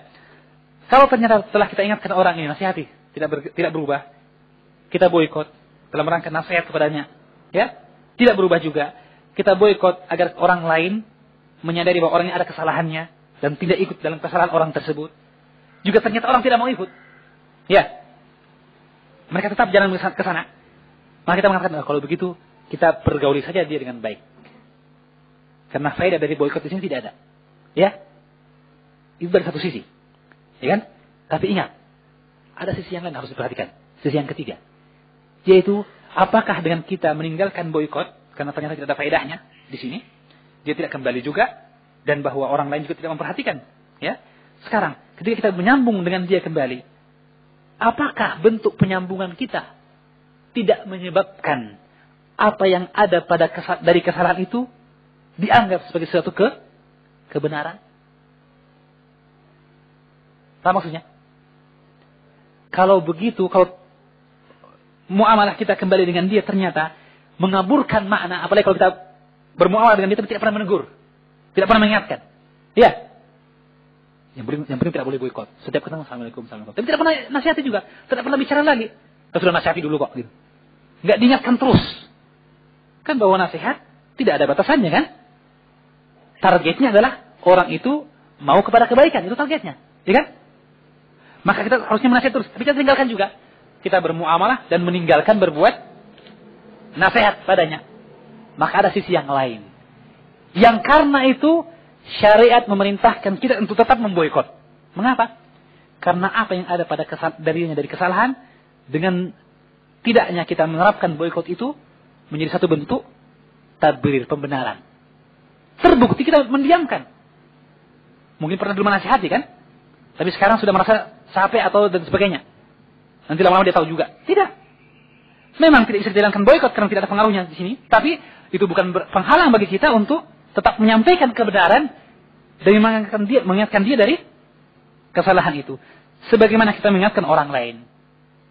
Bahwa kamu kalau tidak tetap mau bermuamalah dengan dia, ya terserah antum lah. Tapi masalahnya bahwa dia punya kesalahan, hati-hati.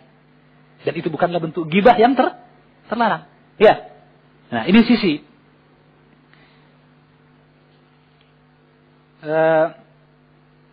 yang kita inginkan dari sisi masalah dakwah tadi, kita sebutkan, sisi dakwah, ya.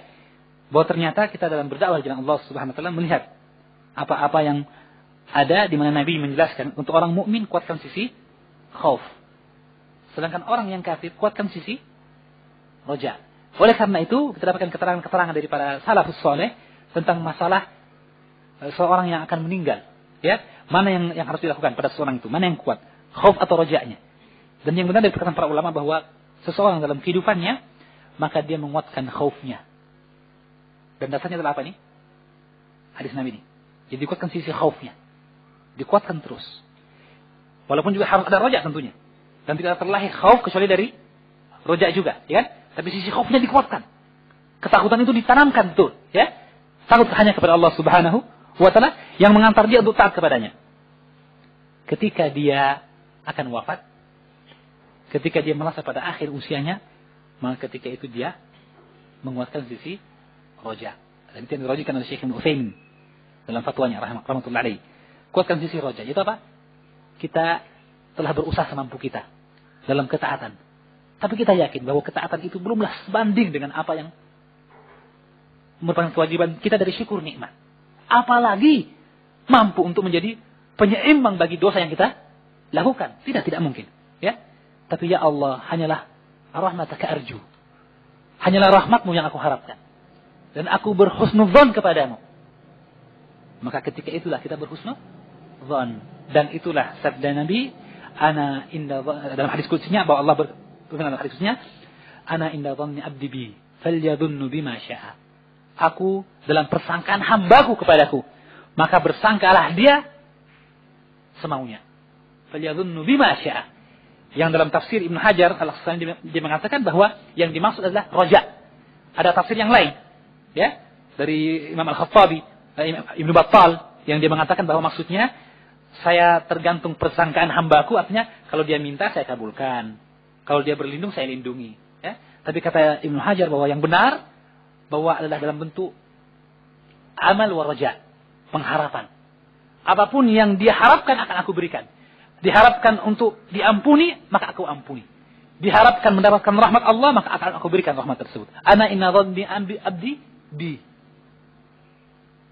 Dan itu tafsir yang baik dari Imam Ibnu Hajar Al-Asqalani. Ya. Baik. Ya. Sangat banyak perkara-perkara yang penting dari masalah kitab Syu'abul Iman. Ya. Dan memang daurah kita sangatlah sempit, ya. Tetapi mudah-mudahan apa yang kita sampaikan dari perkara-perkara tersebut itu cukup.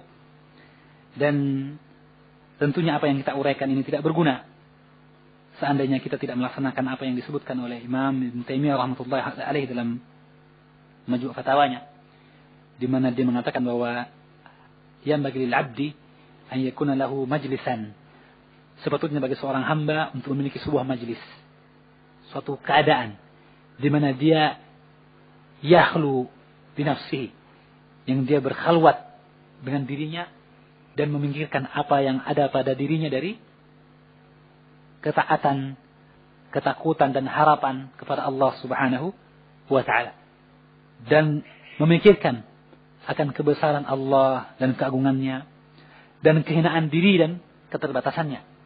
Maka jika itu dilakukan dalam setiap harinya, maka akan tertanam pada dirinya sifat khusyuk, khasyah, takut kepada Allah Subhanahu wa taala. Dan sesungguhnya Allah menyebutkan dalam firman-Nya, sesungguhnya yang masuk ke dalam jannah radhiyallahu anhu wa radu anhu, dzalika liman khasya rabbah, bahwa keridhaan Allah dan masuk ke dalam jannah hanyalah diraih oleh orang-orang yang takut kepada Allah Subhanahu wa taala. Semoga Allah masukkan kita dari golongan orang-orang seperti itu. Amin. Maka ikhwani fiddin, itu nasihat kita yang terakhir dalam majelis kita ini, yang dengannya kita menutup pembahasan, yaitu kita mencari waktu-waktu di mana kita memikirkan apa yang ada pada diri kita. Dan Umar bin Khattab berwasiat, hasibu anfusakum qabla an tuhasabu wa tazayyanu li ardil akbari. Hitunglah diri kalian sebelum kalian dihitung, dan berhiaslah di mana hari pameran terbesar, ardil akbar, ditampakkan semua amal perbuatan kita. Maka mudah-mudahan ini memberikan kepada kita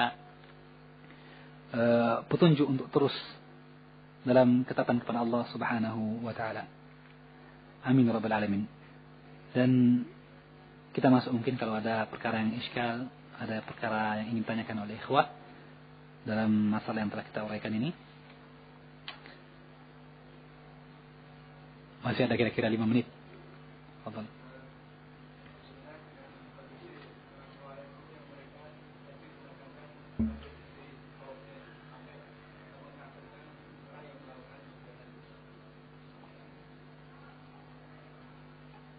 Barakallahu fiik. Ya. Apa yang ada pada orang-orang Khawarij betul bentuk khauf, ya. Tetapi bahwa khauf yang tidak seimbang, khauf yang berlebihan, itu yang disebutkan oleh Nabi dari bentuk tasyaddud wal gulu, yamruquna minad din, ya. Jadi kita mengatakan khauf harus dikuatkan, sisi khauf harus dikuatkan. Tapi itu kaitannya dalam masalah keadaan diri kita. Adapun karena takutnya kita mengkafirkan orang lain, itu justru tidak takut kepada Allah Subhanahu wa taala. Karena kafir dan iman itu adalah hukum Allah Subhanahu wa taala.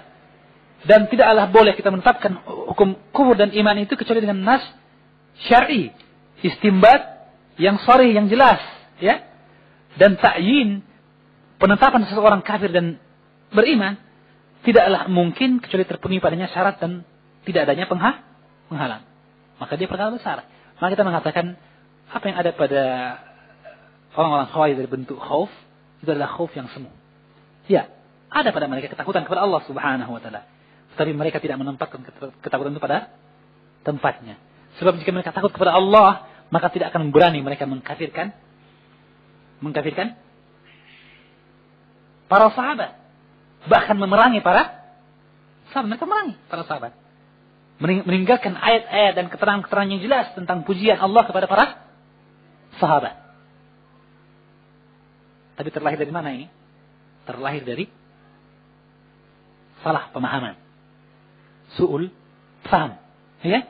Dia mengatakan in hukmu illa lillah wa man lam yahkum bima anzalallah fa ulaika humul kafirun. Dengan itu dia bilang bahwa semua orang yang tidak berhukum dengan hukum Allah maka dia kafir. Ali bin Abi Thalib berhukum dengan hukum selain hukum Allah maka dia kafir. Dan dia berperang dan sebagainya. Maka terlahir dari apa? Su'ul faham. Maka salah pemahaman tidak bisa dianggap remeh. Ya kan? Jadi kalau begitu khauf ada pada mereka. Tapi khauf yang tidak tepat. Tidak benar. Wallahu a'lam bissawab. Dan kita haruslah menjaga hal itu. Karena yang benar adalah keseimbangan memang. Khauf dan roja. Tetapi sisi yang dikuatkan adalah khaufnya tadi. Dalam keadaan kita masih beribadah. Kenapa? Kalau kita kuatkan sisi roja, kebanyakan kita akan melemah dalam sisi menjauhi maksiat. Iya gak? Walaupun ketaatannya bertambah karena dia beribadah kan. Tapi sisi yang lain meninggalkan maksiat itu akan berkurang. Padahal telah diingatkan tadi tentang besarnya siksaan Allah Subhanahu wa taala dan ancamannya. Dan bahwa tidak seorang pun di antara kita yang mampu untuk selamat dari adab Allah. Ya, kalau tidak dari perlindungan Allah Subhanahu wa taala. Dan bahwa jika nikmat yang dia dari Allah tidak bisa sebanding dengan ketaatan yang kita berikan, apalagi pengingkaran dan ketidaktaatan kita. Nauzubillah min dzalik. Ya. Jadi itu mungkin wallahu a'lam bissawab. Jadi memang dia tidak tepat, penerapan yang tidak tepat dari khauf itu. Wallahu a'lam bissawab. Barakallahu fik.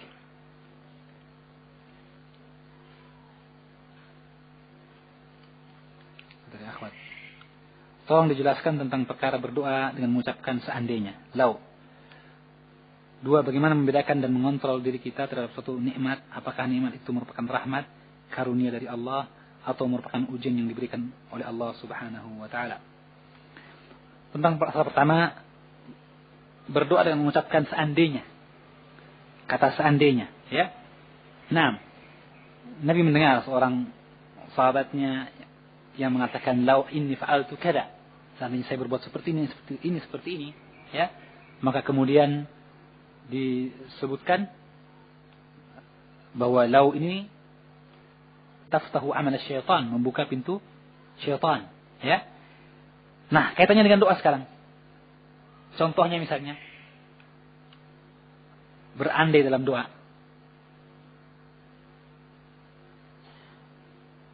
Ya Allah, seandainya Engkau menginginkan bagiku kebaikan, maka berikanlah aku tambahan ilmu. Karena sesungguhnya Nabi bersabda, barang siapa yang inginkan baginya kebaikan, maka diperbukakan baginya ilmu. Ya. Ya. Tepat ini doanya? Tepat. Ya, bagus. Tapi ada sisi yang hilang dari adab doa, yang sayang sekali tidak sempat kita bahas. Apa itu? Al-jazmu. Bahwa kalau kita berdoa yang tegas. Al-azmu fil mas'alah. Jangan doa sifatnya musyawarah. Ya Allah, kira-kira kalau ini untung bagi saya, tolonglah ya Allah. Ya, tidak. Ya, kuatkan azam. Ya Allah, berikanlah kepada saya kebaikan ini. Tetapi tetap dalam keadaan rasa takut, ya kan?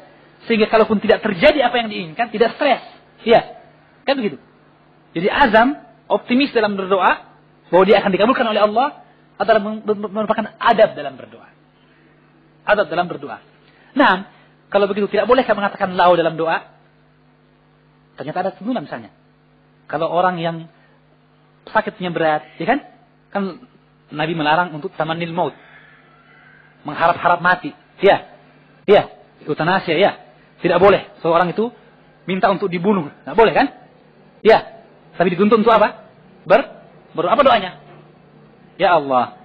In kunta ta'lamu annaha apa? Hadza khairum. Seperti doa istikharah juga ya. Ya Allah. Jika engkau tahu bahwa ini perkara yang baik bagiku. Ya. Juga tadi itu. Tawaffani in kanatil wafatu khairan li.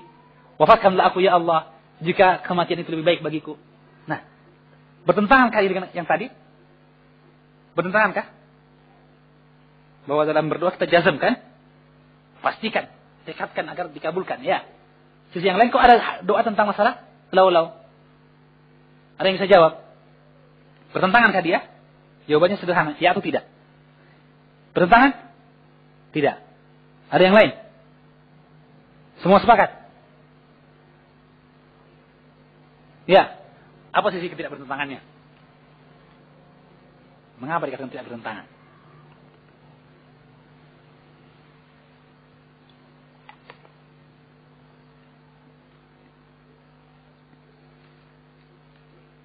Ya.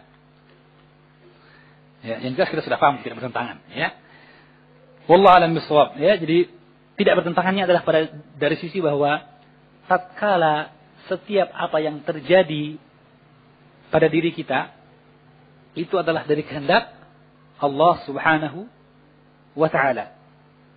Maka yang kita inginkan dalam doa kita ketika kita mengatakan hidupkanlah aku atau matikanlah aku, ya. Teruskanlah aku dalam usaha tersebut atau palingkanlah aku jika dia jelek dan sebagainya. Itu kaitannya adalah dalam bentuk keyakinan kita akan tidak tahunya kita atau tidak bisanya kita memastikan bahwa apa yang akan datang, apa yang sedang kita alami sekarang ini adalah betul-betul membawa manfaat bagi kita. Ya, menurut perhitungan kita membawa manfaat. Orang yang sakit keras atau terancam, ya, kan dia merasa payah dalam menghadapi sakitnya itu. Maka sisi mana yang dia lihat baik? Menurut pertimbangan dia sekarang ini, mati lebih baik. Tapi kemudian dia lihat sisi yang lain, bahwa apa yang menimpa dia dari kehendak Allah Subhanahu wa taala. Ya. Maka untuk memastikan bahwa mati juga itu pasti lebih baik, dia tidak bisa seperti itu. Maka yang bagaimana? Yang sedangkan dia juga khawatir. Karena kan sakit kan penyakit. Dia berobat untuk sembuh. Ya kan? Ada usaha dia untuk sembuh. Di satu sisi dia ingin berlari dari perkara tersebut. Di sisi lain dia telah berusaha tapi belum mendapatkan hasil. Belum mendapatkan hasil. Dia khawatir ketidakmampuan dia dalam bertahan istiqamah dengan penyakit yang dialaminya. Jangan sampai dia menyesali takdir. Ya? Maka akhirnya dia mohon kepada Allah Subhanahu wa taala. Minta kepastian dari Allah Subhanahu wa taala. Jika memang ini yang terbaik bagi saya, maka hidupkanlah saya berarti kehidupan yang terbaik. Dan dia akan lapang dada dalam mengarungi kehidupannya selanjutnya. Maka dia beristianah dengan Allah Subhanahu wa taala untuk mengetahui yang terbaik bagi dirinya. Karena semua yang terjadi pastilah dengan kehendak Allah. Bukan berarti dia ragu tadi itu sakit itu karena Allah memang hendaknya atau tidak. Tidak. Dia yakin dari Allah juga. Cuman ada keadaan di mana dia khawatir akan dirinya. Ada qalaq di sana bagaimanapun. Ya. Dan takut seperti itu takut yang terpuji. Telah kita bahas tadi. Ya kan? Takut yang terpuji. Khawatir tidak mampu untuk bertahan dalam ujian dan cobaan. Maka akhirnya dia memohon kepada Allah untuk diberikan. Apa tadi? Imma diwafatkan atau kehidupan yang terus. Tujuannya adalah apa? Untuk imbisar, untuk ketenangan hati. Dan selanjutnya dia pun berjalan dengan kehendak Allah Subhanahu wa ta'ala. Demikian pula tadi dalam urusan. Dalam kebimbangan, istihar. Maka yang ada dari bentuk itu tadi, bukanlah sebenarnya bentuk istihar dalam arti bahwa minta musyawarah setelah itu, kalau Allah setuju, tapi dia tidak mau, yang terjadi kemauan dia, tidak kan? Karena musyawarah terjadi dalam artian bahwa mungkin diterima, mungkin tidak kan? Tapi ini bahwa apapun yang diberikan Allah pasti terjadi kan? Baik dia terima atau tidak. Ya. Wa ma tasyauna illa yasha Allah. Kalau begitu dia hanya talabut tahqiq. Dia minta kepastian yang dengannya dia harapkan kalaupun ditakdirkan Allah diberikan kemudahan. Maka dia katakan, in kanatil wafatu khairan li wa in kanatil hayatu khairan li. Jika kebaikan itu lebih baik bagi saya, maka biarlah saya hidup tetap, ya. Tetapi tentunya konsekuensinya adalah apa? Yang diinginkan, yang diharapkan dari Allah adalah apa?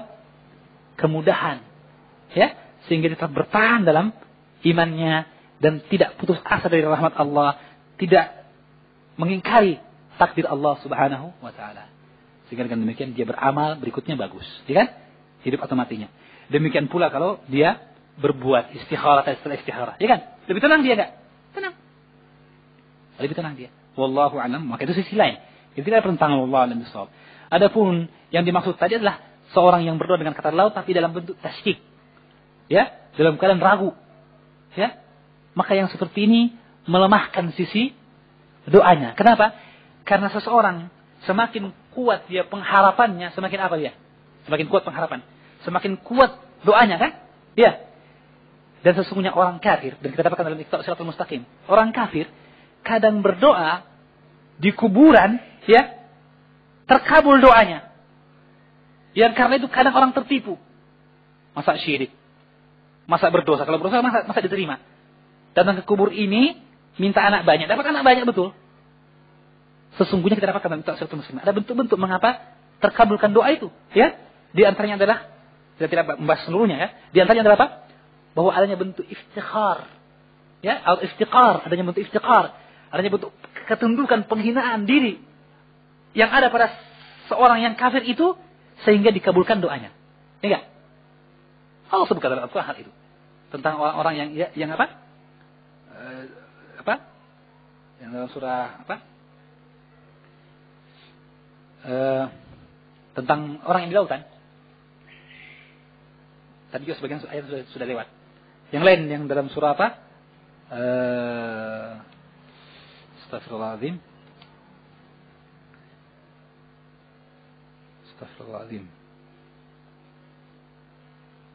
Ayat yang sebelum tentang masalah indahu ilmul ghaib, mafatihul ghaib. Surah apa? Innallaha indahu ilmus sa'ati wa yunzilul ghaib. Di atas sebelumnya lagi. Ya. Tentang masalah lautan. Ya. Yang disebutkan istidlal di sana Allah memberikan dalil ini kepada orang-orang kafir. Orang-orang kafir. Diajak mereka untuk bertauhid. Orang-orang Quraisy. Dengan disebutkan keadaan ketika mereka di lautan. Ketika mereka diombang-ambing, apa yang mereka lakukan? Masihkah mereka ingat akan Lata dan Uzza? Tidak. Mereka ingat hanya kepada Allah. Dallana tad'unahu illa iyyahu. Hilang semua apa yang mereka seru selain Allah. Ya. Dia kafir atau mukmin waktu itu? Tetap kafir.